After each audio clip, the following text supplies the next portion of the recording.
So guys, meron tayong gagawin dito na Lancer na Pizza-Pay. Ayaw gumana ng kanyang speedometer.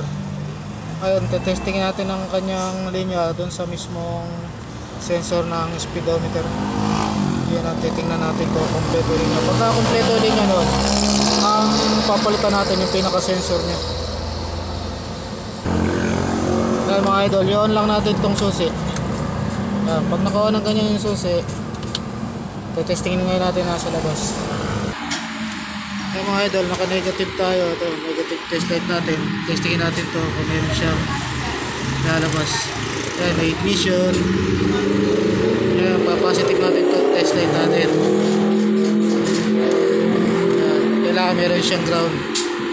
Hanapin natin yung ground dito. Yan, may ground siya. Tapos ito yung diretso sa dashboard. Kaya ang problema niya, yung kanyang speedometer sensor. Ayan, sa baba. Ayan, sa baba. Ito nga sa corner ito. Kaya problema, yun ang papalitan niya ngayon. Wala mga idol, papalitan mo natin.